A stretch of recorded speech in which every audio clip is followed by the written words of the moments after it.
তোমার সাথে আমার আলাপ হয় ফেসবুক থেকে। আমি সেভাবে চিনতাম না তোমায়।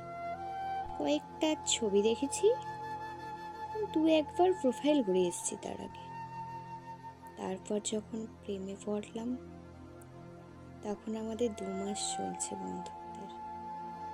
যদি বোঝাতেই হয়, গোটা 5 প্রোফাইল পিকচার, গোটা 10-12 কভার, আর প্রায় শখানেক পোস্ট। এই ছিল আমাদের সম্পর্কের টাইমলাইন। তুমি ছেড়ে গেছো যে কদিন হলো, তারও একটা টাইমলাইন আছে। গোটা 3 প্রোফাইল পিকচার, গোটা 6 কভার, আর ধরে নাও গোটা 50 পোস্ট। কি অদ্ভুত ভালোবাসা ছিল না আমাদের! ছেড়ে যাওয়া, থেকে যাওয়া, টাইমলাইন সব কিরকম পাল্টে যায়। তারপর যেদিন আমি তোমার ব্লক লিস্টে যাই, সেদিন থেকে কত লেখা লিখেছি, কত পোস্ট শেয়ার করেছি। তুমি হয়তো দেখোইনি, বা দেখেছো হয়তো বন্ধুদের প্রোফাইল থেকে। আচ্ছা, কখনো ভেবে দেখেছো এক সময় কত পরিচিত ছিলাম আমরা, আর এখন আমরা চিনিই না একে অপরকে। এই সুবিধাটা ফেসবুক আমাদের দিল। যাকে ভুলতে চাই জোর করে, তার অনিচ্ছায় তাকে তুমি তোমার চোখের সামনে থেকেও সরিয়ে দিতে পারো, ব্লকও করে দিতে পারো। তারপর আরো কত পোস্ট করতে থাকি আমরা। টাইমের সাথে সাথে টাইম লাইনও পাল্টে যায়।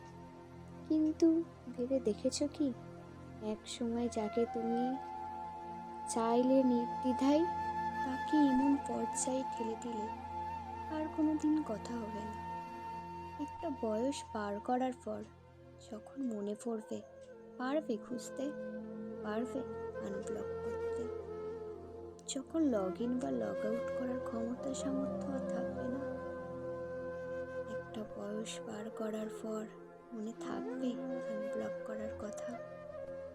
শুধু এটুকুই বলার ছিল তোমায়, ফেসবুক থাকবে তো চিরকাল, সময়ের সাথে সাথে আরো যুবক হবে আমরা, কিন্তু এই জগতেই আরো পুরনো হতে থাকবো।